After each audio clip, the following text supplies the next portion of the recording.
ಇಲ್ಲಿ ಬಂದು ಬೇರೆ ತರ ಆದ್ರೆ ಇದೇನಿಲ್ಲ. ಅಲ್ಲಿ 100 ಹೇಳ್ಕೊಳ್ಳಿ ಲೆಟರ್ ಕೊಟ್ಟಿದ್ರೆ ನಾಗೇಶ್ ನಂಗೆ ಫೋನ್ ಮಾಡಿದ್ರು. ನಾನು ತೋರಿಸ್ಲಿ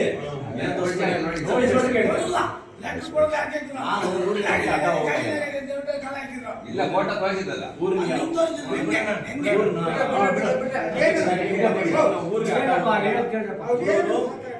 ಅದೇನೇ ಹೇಳಿದ್ರು ಅದೇ ರೈಟ್ ಇರ್ತದೆ. ಹುಟ್ಟಿರೋದೇ ಕೆಲಸ ಮಾಡ್ಲಿ ಅಂತ ನಾವು ಹುಟ್ಟಿರೋದು. ಎಸ್ಟಿಮೇಟ್ ಆಗಲಿ ಇನ್ನೊಂದಾಗಲಿ ಎಷ್ಟು ಪ್ರೋಸೆಸ್ ಇರುತ್ತೆ. ಫೈಲ್ ರೆಡಿ ಆಗಬೇಕಾದ್ರೆ 15 ದಿನ ಬೇಕು. ಅಷ್ಟೆಲ್ಲ ರೆಡಿ ಮಾಡಿದ್ಮೇಲೆ ನಿಮ್ಗೆ ಮತ್ತೆ ಇವಾಗ ನಾವು ಬೇರೆಯವ್ರಿಗೆ ಮಾಡಬಾರ್ದು ಅಂತ ಲೆಟರ್ ಕೊಡಕ್ಕಾಗಲ್ಲ. ಕೊಟ್ಟವ್ರೆ ಕೊಟ್ಮೇಲೆ ಯಾರೋ ಒಬ್ರು ದಾಸಪುರ ಹೋದ್ರು ಕೂಡ ಏನೋ ಒಂದು ಲೆಟರ್ ಕೊಟ್ರೆ ಕಚೇರಿ ಸರ್ಕಾರಿ ಕಚೇರಿ ಆಗಿರೋದು ತಗೋಬೇಕಾಗುತ್ತೆ. ತಗೊಳಕ್ ಆಗಲ್ಲ, ಯಾರೇ ಕೊಡ್ಲಿ ಅದು ತಗೋಬೇಕಾಗ. ಅದಾಗೋದು ಬಿಡೋದು ಸೆಕೆಂಡ್. ತಗೊಂಡಿದ್ದಾರೆ. ಅದ್ರಲ್ಲೇನು ತಗೊಂಡಿರೋದ್ರಿಂದ ತಪ್ಪೇನಿಲ್ಲ. ಲೆಟರ್ ನೀವು ಕೊಟ್ಟರು ಬೇರೆ ಏನ್ ಕೊಟ್ಟರು ತಗೊಂತೀವಿ ನಾವು. ಆಗೋದು ಬಿಡೋದು ಏನು ಕೊಟ್ಟಿದ್ದ ಲೆಟರ್ಗಳೆಲ್ಲ ಆಗೋದಂತ ಏನಿರಲ್ಲ. ಹಂಗಾಗಿ ಅದಕ್ಕೇನು ಆರೋಪ ಏನಿಲ್ಲ. ಅದೇನು ಆರೋಪ ಮಾಡುವಂಥದ್ದೇನಿಲ್ಲ ಲೆಟರ್ ತಗೊಳ್ಳೋದಕ್ಕೆ. ಹಾಗಂತ ಬಿಟ್ಟು ಅಲ್ಲಿ ಕಟ್ಟಬಾರ್ದು ನಮ್ದು ಯಾವ ಪಂಚಾಯತಿಯಿಂದ ಅಧ್ಯಕ್ಷರು ಉಪಾಧ್ಯಕ್ಷರನ್ನು ಹೇಳ್ತಾ ಇಲ್ಲ. ನಾನು ಶ್ರೀನಿವಾಸ ರೆಡ್ಡಿ ಸರ್ಗೆ ಹೇಳಿದೆ, ಸುಮ್ಮನೆ ಯಾಕೆ ಎಲ್ಲ ತೀಟೆ ಇಟ್ಕೊಡೋದು. ಊರಿನವ್ರು ಏನಾದರೂ ಕನ್ವಿನ್ಸ್ ಆಗಿದ್ರೆ ಅಲ್ಲೇ ಕಟ್ಟಬೇಕಾದ್ರೆ ಅಂತ ಅಂದಿದ್ದೆ. ಎಲ್ಲಿ ಊರವರೆಲ್ಲ ಕನ್ವಿನ್ಸ್ ನೀವೆಲ್ಲ ಒಪ್ಕೊಂಡ್ರೆ ಹೋಗಿ ಬಿಡಿ ಅಲ್ಲೇ ಕಟ್ಟ್ರಿ ಅಂತಂದ್ರೆ ಕಟ್ಟ್ರಿ, ಇಲ್ಲ ಊರವರೆಲ್ಲ ಇಲ್ಲೇ ಕಟ್ಟ್ರಿ ಅಂತಂದ್ರೆ ಕಟ್ಟಿಸಿ ಸರ್ ಅಂತ ಹೇಳ್ಬಿಟ್ಟು ಹೇಳಿದ್ದೀನಿ. ನಾನೇನು ಹೇಳಿಲ್ಲ ಅಂತ. ಆದರೆ ಸಬ್ ಇನ್ಸ್ಪೆಕ್ಟರ್ ನಾನು ಫೋನ್ ಮಾಡಿದ್ರು, ನಿಮ್ಮ ಮುಂದಿನ ಫೋನ್ ಮಾಡಿದ್ದಾರೆ. ನಾನು ಹೇಳಿದ್ದೀನಿ ಸರ್ಕಲ್ ಸರ್ ಫೋನ್ ಮಾಡಿದ್ರು. ಮೀಟಿಂಗ್ ಮುಗಿಸ್ಕೊಂಡು ಆಗ್ತದೆ ಹೊರಗಡೆ ಬಂದೆ. ಅವಾಗ ಫೋನ್ ಮಾಡಿದ್ರು, ಈ ಥರ ವ್ಯವಸ್ಥೆ ಇದೆ ಸರ್. ಈಗ ನಿಮ್ಮನ್ನು ಬಿಟ್ಬಿಟ್ಟು ಪೊಲೀಸರು ಬಿಟ್ಬಿಟ್ಟು ಇನ್ನೊಂದು ಕಡೆನೂ ಹೋಗಿದ್ದಾರೆ. ಅವರು ಹೇಳೋರೆ ಹೇಳಿಲ್ಲ. ನಾನು ಊರ ಜನಕ್ಕೆ ಅದು ಏನ್ ಹೇಳ್ತಾರೆ ಇನ್ನೊಂದು ಏನಿರ್ತದೆ ಊರವರೆಲ್ಲ ಹೇಳಿದ್ಮೇಲೆ ಅದು ಸಂಪ್ರದಾಯ ಇರಲಿ, ಕಾನೂನುಬದ್ಧವಾಗಿರಲಿ, ಕಾನೂನುಬದ್ಧವಾಗಿ ಇಲ್ಲದೆ ಇರಲಿಲ್ಲ. ಇಲ್ಲದೆ ಇರೋದು ಏನು ನೀವ್ಯಾರು ಬಂದಿಲ್ಲ. ಊರವ್ರಿಗೆ ಅಂದ್ರೆ ಊರಿಗಂದ್ರೆ ಬರೆಯೋದಿರ್ತದೆ. ಅವರು ಹೇಳಿದ್ದೆ ಆಗೋದು ಏನೋ ನೋಡಮ್ಮ ಅಂತ ಅವ್ರಿಗೆ ಹೇಳಿ ಕಳಿಸೋರೆ. ಆದ್ರೆ ಅಮ್ಮ ಇಲ್ಲಿಗೆ ಬರೋದು ಇನ್ನೂ ಒಂದು ಕಾಗಡಿ ಲೇಟ್ ಆಗ್ಬೋದು. ಈಗ ಇಷ್ಟೊತ್ತಿಗೆ ಬರ್ತಾಳೆ ಅಂತ ಹೇಳಕ್ಕಾಗಲ್ಲ. ಇಲ್ಲಾಂದ್ರೆ ಇಷ್ಟು ಜನ ನೋಡ್ಬಿಟ್ಟು ಇಲ್ಲಿ ಬರ್ತಾರೆ ಇಲ್ಲ ಅಲ್ಲ ಹೇಳ್ತಾ ಇರೋದು. ಸರ್ 10 ಗಂಟೆ ಕೆಲಸ ಕಾರ್ಯ ಬಿಟ್ಟು ಬಂದಿದ್ದೀರಿ. ಮಾತಾಡ್ಕೊಳ್ಳಿ, ನೀವು ಏನ್ ಬೇಕಾ ಹೇಳಿ.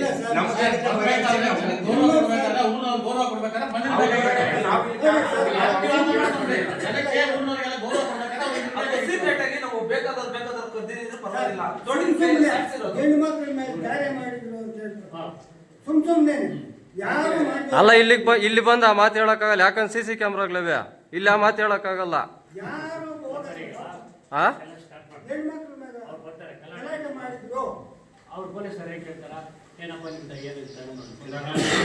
ಫೈಲ್ ಇದೆಯಲ್ಲ ಸರ್, ಎಸ್ಟಿಮೇಟ್ ಕೊಟ್ಟಿರೋದು ನಾವು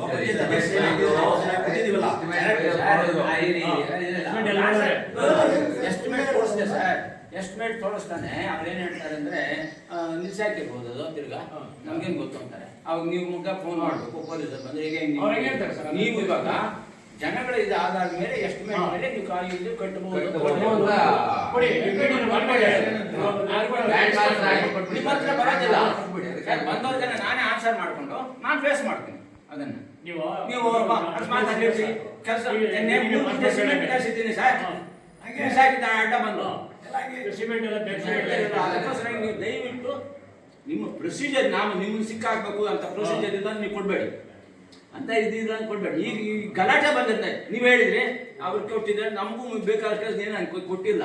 ಇದು ಗಲಾಟೆ ಬರೋದ್ರಿಂದ ನಿಮಗೂ ಇಶ್ಯೂ ಗೊತ್ತಿರುತ್ತೆ. ಅದೊಂದು ಇದು ಕೊಟ್ಟರೆ ನನಗೆ ಒಂದು ಡಾಕ್ಯುಮೆಂಟ್ ಇರುತ್ತೆ, ಅಲ್ಲಿ ಬರ್ತಾ ಇರ್ತೀನಿ, ನಾನು ಫೇಸ್ ಮಾಡ್ತೀನಿ. ಸರ್ ಇನ್ನೊಂದು ತಕರಾರು ಅರ್ಜಿ ಕೊಟ್ಟರೆ ಓಕೆ. ಸ್ವಂತ ಜಮೀನು ಕೊಟ್ಟಿದ್ರೆ ಒಂದು ನಿಮಿಷ ಅಣ್ಣ, ಸ್ವಂತ ಜಮೀನು ಪೊಲೀಸರಿಗೆ ಹೇಳಿದೆ.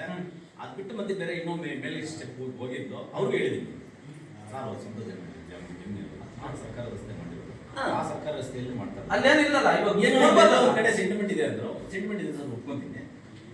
ಏನೋ ಒಂದು ಹೆಸರು ಅಂದ ತಕ್ಷಣ ಏನೋ ಒಂದು ಸೆಂಟಿಮೆಂಟ್ ಇರಬಹುದು. ಆದ್ರೆ ನಾನು ಅಷ್ಟು ಜನ ಒಬ್ಬರಿಗೋಸ್ಕರ ನಾನು ಅಷ್ಟು ಜನಕ್ಕೆ ಎದುರಿಟ್ಕೊಳ್ಳೋದು ಹಿಂಗೆ ಕೇಳಿದ್ದೀನಿ. ಆಯ್ತು ಕಲ್ಸ್ಕೊಂಡು ಏನು ಮಾತಾಡ್ತೀವಿ ನಿಮಗೆ ಈಗ ಕೊಡಿ, ನೀವು ಮೀಟಿಂಗ್ ಮಾತಾಡಿ ಬರ್ಗಡೆ. ಇವಾಗ ಯಾವ್ದು ಯಾರು ಪೊಲೀಸರು ಬಂದ್ರು ನೋಡಪ್ಪ ನಮ್ಗೆ ಕೊಟ್ಟಾರೆ ನಾನು ಕೆಲಸ ಮಾಡ್ತಾ ಇದ್ದು ತೋರಿಸ್ತಾರೆ.